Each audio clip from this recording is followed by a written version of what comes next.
So the game got such an awkward setup here in this room with two completely different sized screens.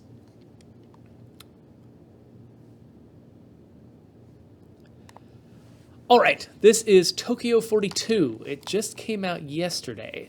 It's kind of a 80s themed Hitman game with an isometric perspective, which is just a fascinating design problem that they had to solve. So let's see here. Oh, no cloud saves. So I'll be starting a brand new game, it looks like, rather than playing the one that I started yesterday at my desk at the office.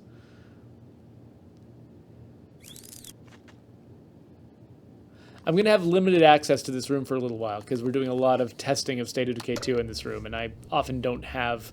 I can't exactly kick people out of here during lunch if they're doing legitimate work-related things.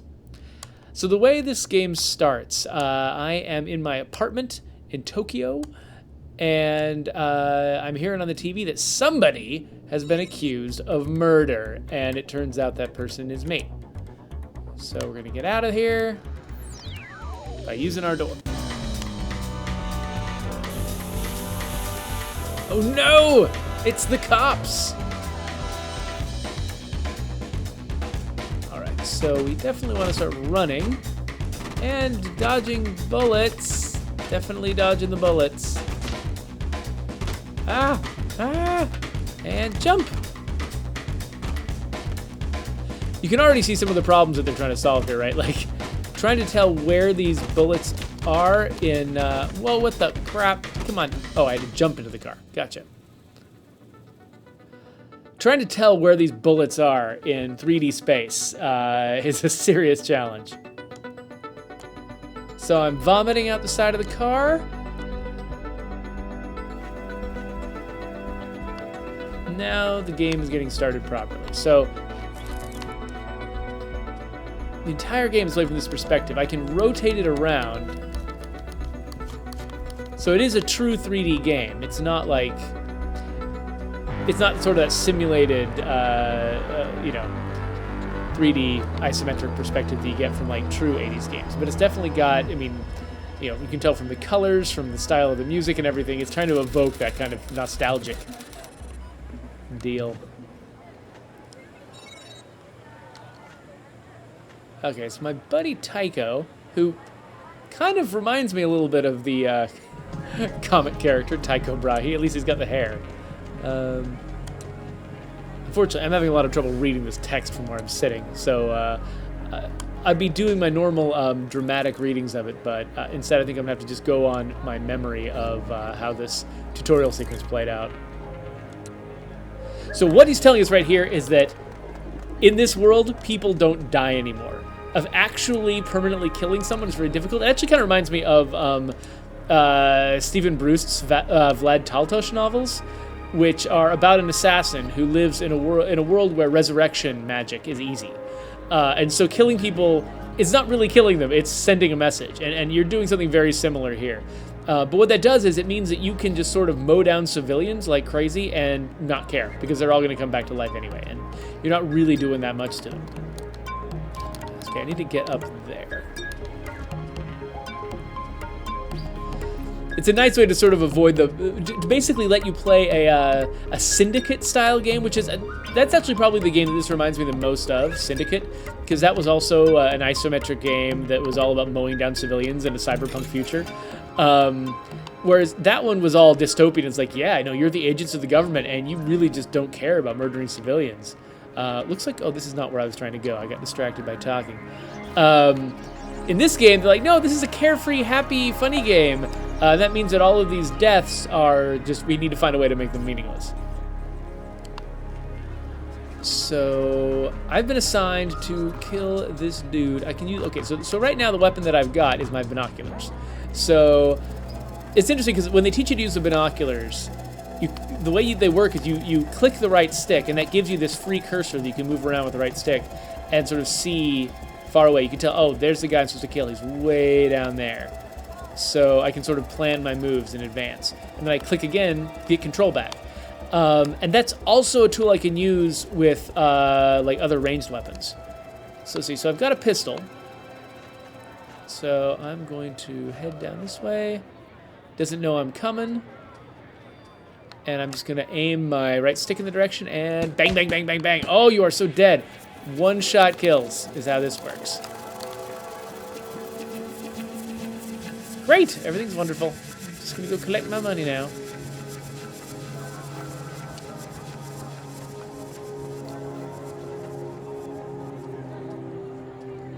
It's got a very floaty jump, but I think that's intentional so that you can, like, you notice that you've got this little line connecting you to your little shadow circle on the ground, so you can always tell where you are. So you can land in like kind of ridiculous platforming challenges, even in this very kind of intricate isometric world, because you've got that. So let's see here. So yeah, so he's making jokes. It's easy to make jokes about killing people when you're not really killing any of them. Hey there, McKillum. Speaking of killing people. Okay, so we got another job, and I think this one was going to require... Oh yeah, it was going to require a sniper rifle. So they're teaching me how to use a store so I can go buy myself a sniper rifle. In the meantime, I can just kill whoever I want. Doop-a-doop-a-doop. Oh no, everyone's scared. The big point of this game really is that this, you can kind of do whatever you want, and the city knows how to react to it. They explicitly set up some missions early on where what you're doing is not necessarily going and shooting someone. Sometimes you just need to cause a panic. Sometimes you need to get people to kill each other by sending the wrong person, like kiting one enemy into another enemy's territory. The fun of this game is supposed to kind of arise from, like, part of it is sort of meticulously planned out missions, but part of it is the sort of persistence of the simulation, the fact that no matter what you're doing, the simulation is always running, and you can sort of you can learn how it works and you can use it to your advantage. A lot like Hitman. I mean, this really is Hitman meets Syndicate. You know, is sort of what this is supposed to be. It's laid out like Syndicate, but they're going for a lot of what Hitman goes for. It definitely doesn't have the sort of the closeness and the intimacy of Hitman, where you feel like, you know, you're really kind of immersing yourself in the world. They definitely keep a lot of both physical distance and like ironic distance from the subject matter. And here, this mission just is here to teach me how to get around and how to use the store. So I'm gonna grab a sniper rifle, which means they're gonna unlock the sniper mission where I gotta learn how that works. And then I think, did I have it? Yeah, I've got enough money to buy a katana, so why not? Actually, I know why not, because later on they're gonna give me a free katana, so never mind. So now I can just sort of freely jump off this. It's funny, one hit from any enemy weapon kills me instantly, but I can jump as far as I want to. It doesn't matter. They've got a teleportation system, so I can get places I've already been quickly. So that's my target over there. And so this is where my practice with the binoculars comes in. So I'm going to switch to my sniper rifle, and then I can aim with the sniper rifle just like I could with the pistol, but I can also click the right stick and have a free cursor that I can move around. And then the question is figuring out exactly how that works. Okay, looks like I got him. And now I gotta do the same thing with a grenade. So grenades are on the left trigger. And so I can aim it like this, and then if I hit the left trigger and hold it down, it starts showing me a grenade arc, and I can let go when it's time to throw it. Boom! That was lovely. I did it, right? I succeeded? I think I succeeded. Collect my reward. Yes, my next goal is to collect my reward. So Cloudcraft has, don't you already have a sniper rifle? The problem, Cloudcraft, is when you watched me playing this game yesterday, I started a new game, and it turns out there are no cloud saves. So I'm playing in the room with the microphone now, and I had to start all over from scratch. So this is the very beginning of the game.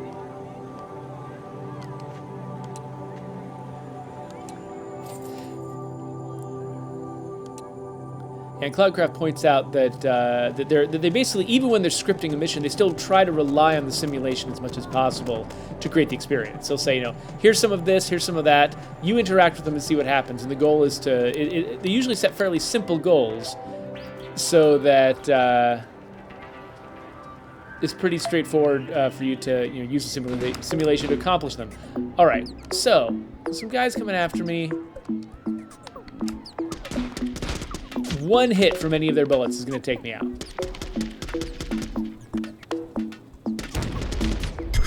There we go. Death. So we'll try again. This game is heavily checkpointed. Grenades are slow, so they're much more of a strategic weapon than a tactical weapon. It's hard to effectively use a grenade just in the thick of it, unless an enemy is at a very specific height or at a very specific distance. So Cloudcraft frequently points out to me that I should hide behind cover. Oh, here comes somebody. Let's try. Oh crap! I got killed. I hit the wrong button for something that I intended to do. So, all right. Well, that went a little bit easier than usual. Oh, you see that they've even got that like Splinter Cell style last known position, which is great. So let's try to nade these guys. See, where is he gonna be? What? Got blowed up? I thought there was a last known position. I thought they didn't know where I was. So this is exactly how this went the first time I played the game. Just killed and killed and killed by this sequence. I think they basically just made this short little fight that's really hard to kind of force you to learn how this stuff works. Okay, so that guy's ducking down. Or is he dead? Is this guy dead? Oh, he's dead. He just looks like he's ducking down. All right. McKillum says, frequent checkpoints, my favorite. Yeah, so far, I haven't had a lot of frustration with the checkpoints in this game, just because each of the things they ask you to do feels pretty small. Okay, so now I can start selecting my own missions. So here, okay, so I'm supposed to grenade the target and then disappear. So let's switch this around. So I don't actually have to kill all the guards in this scenario. I just need to get a grenade into the right place.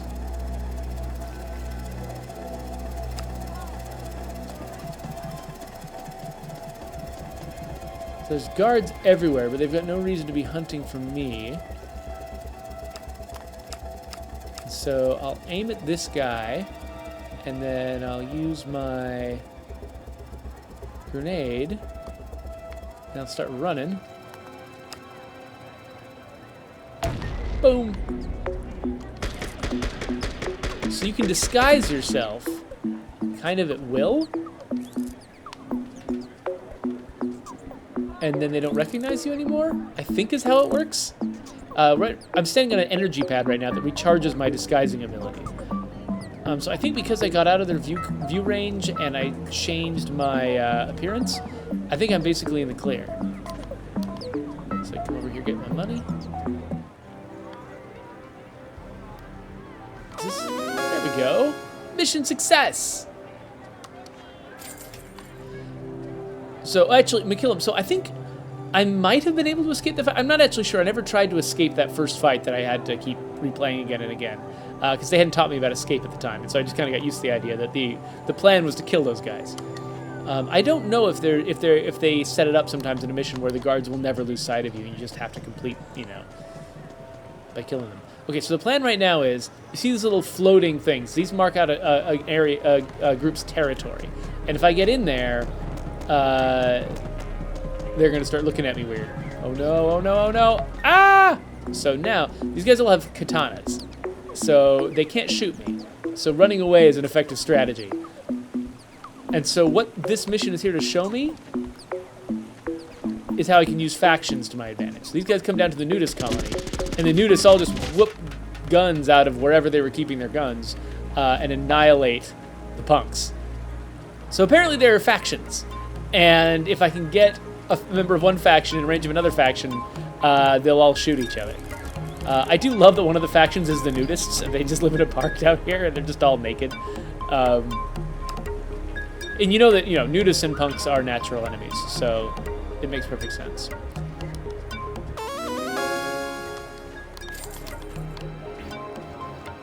Alright, so now we've got a mission over here.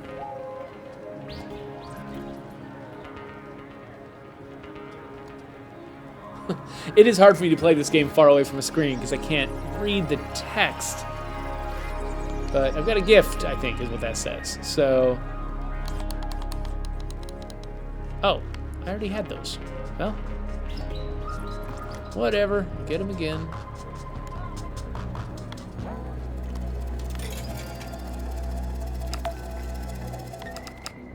What? What is happening? This fight again? Did I do something wrong?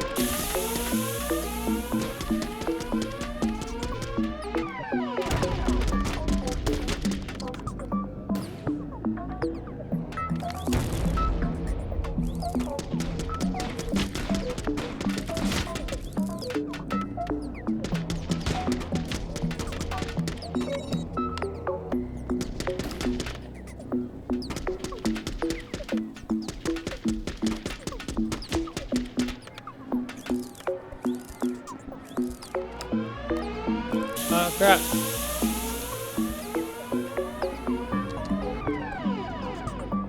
Can I escape? Do they... Okay, so they're looking for me. They don't see me, and I think I can get away.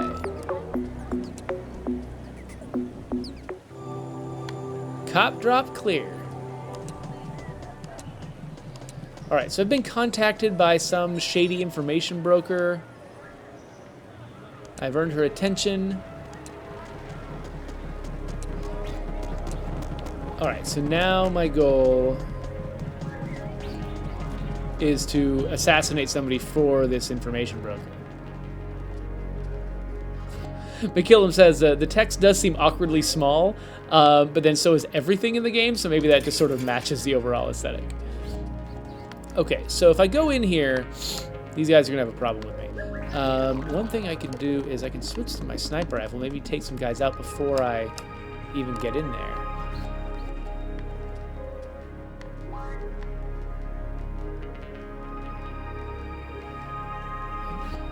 Oh, wait. Come on, dude. Okay, well, I'll deal with this guy then. Oh, come on. Ah! Okay,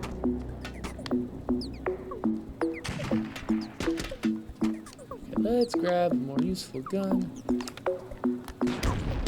And stop doing the long-range aiming thing. Somebody has a rocket launcher? Switch back to this.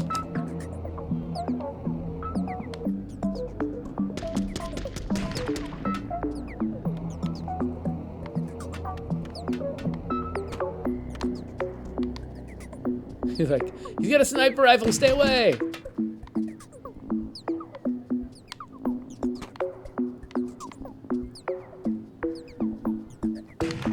Oh, crap. Yeah, they're just running away.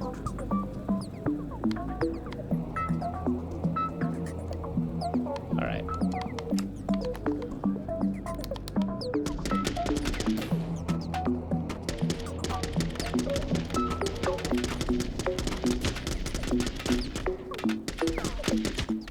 Oh, come on. Almost had it. Well, let's just run in there, guns blazing this time.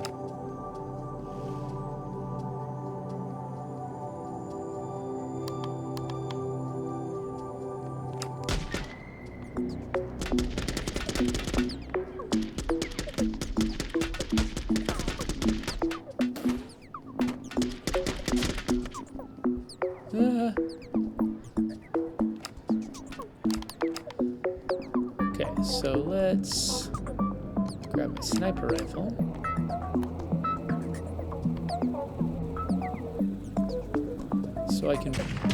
So I can move my cursor around to find the guy, and then I can also move myself around without moving my cursor.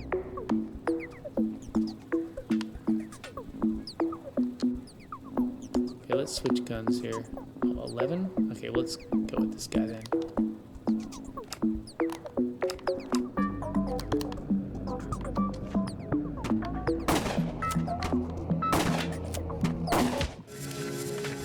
There we go. Cleared the gang stronghold. Cloudcraft says being able to zoom would be nice.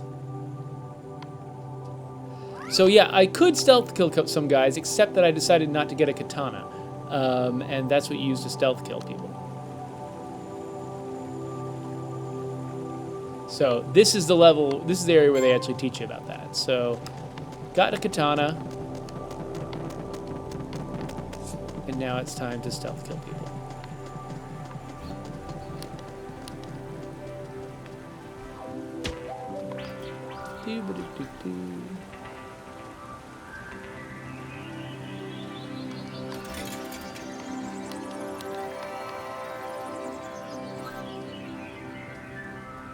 There's a character coming up the stairs to see me, but did not quite see me. Oh no, I just fell to my death. It's so hard to tell sometimes where you can go and where you can't. Oh, there's a person. All right. So we're gonna head up here.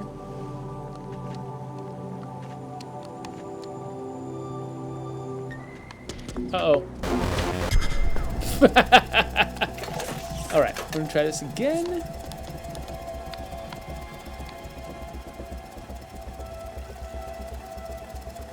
So I guess I could just, oh, let me go this way.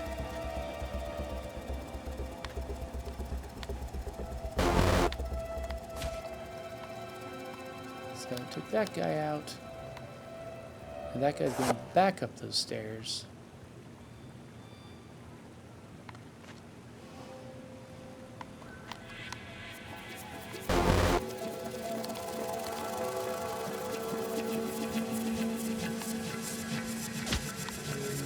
Him out.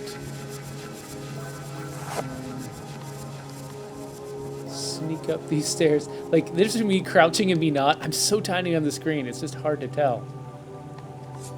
Okay, so I'm going to save.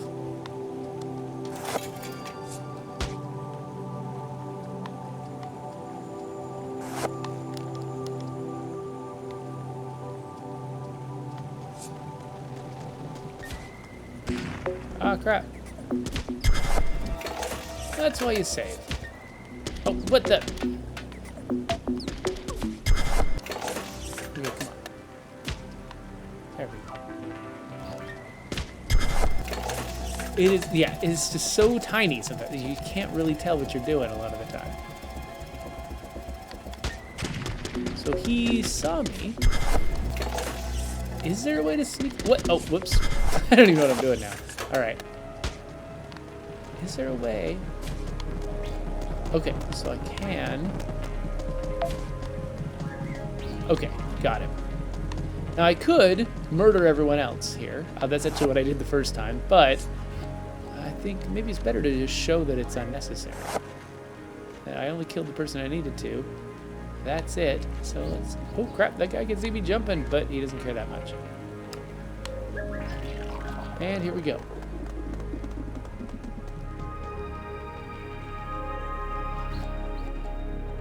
So McKillum says that he played a game called Metricide a while ago. It was about being a hitman in a noirish city. It had a overhead camera, generated contracts with randomized conditions. That sounds fascinating. I should check that out. I mean, Hitman-style games are definitely among my things. So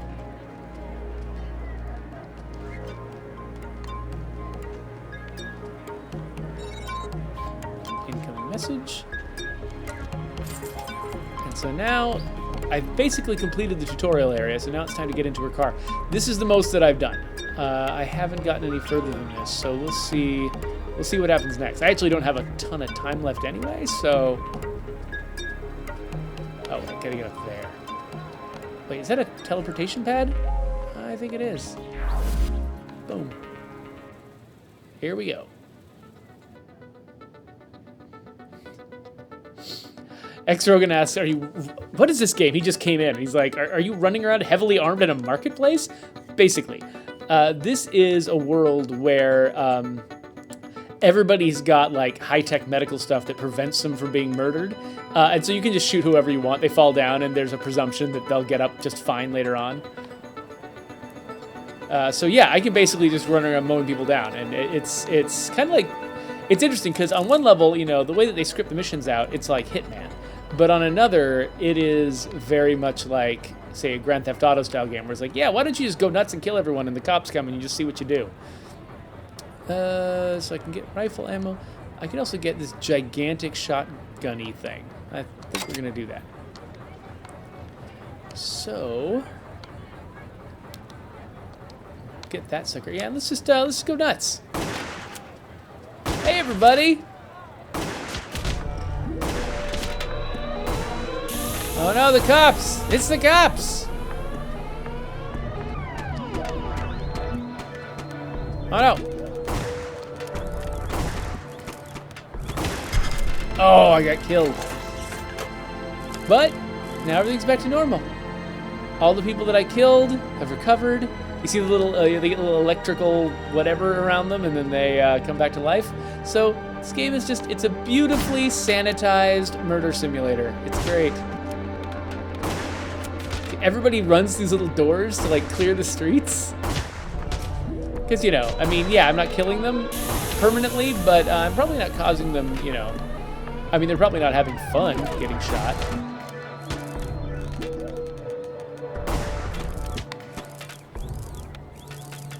There we go. Oh no, cop drop level 2.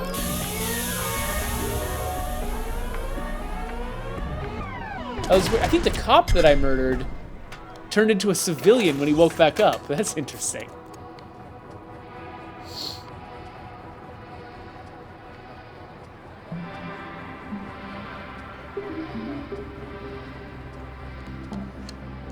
And basically, this is Toki 4002. Yes, that's what I call it. This is Tokyo 42. I mean, we've been through the tutorial, kind of see how the game works. Actually, I think there's one more mission I should show you here. Crossfire. So, I said a lot of these early missions, they're basically designed to show you the weird options that you have. Like here, this is an area that's just full of people who are on edge. And so if I just come in here and shoot a gun, all these people turn against each other and just start blasting away, leaving only a few left at the end for me to clean up. It is interesting just sort of seeing the AI at work. Mark Brown just did a video on AI and on what it means to have good AI in a video game. And sometimes it's fun, you know, with a game like this to just look at what the AI does when you leave it to its own devices. A lot of times that's sort of a, you know, because a lot of times you design the AI of a game specifically to respond to the player. And it's an interesting experiment to just sort of see, well, how does this AI behave by itself when it doesn't have the player as a foil? So that's it. You know, we're out of time, but I think we got a good impression of what this game is about, and it's I mean, look at that cute little dude. And I can just look like whoever. So okay, so I just hit the B button. They're supposed to, yeah, there it changes my appearance. So they didn't bother with the Hitman thing where you have to, like, you know, steal costumes from people. Everything is just very simplified.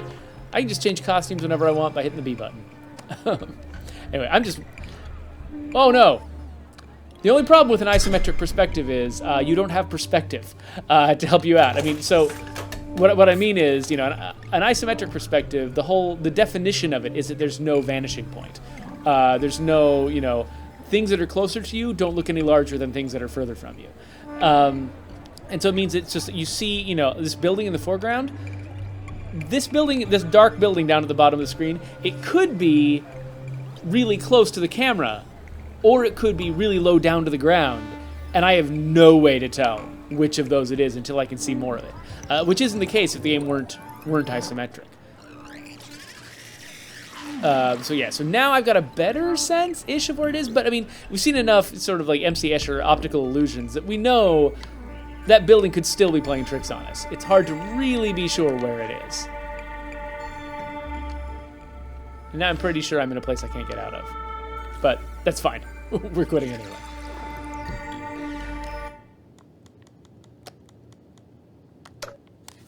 And there we go.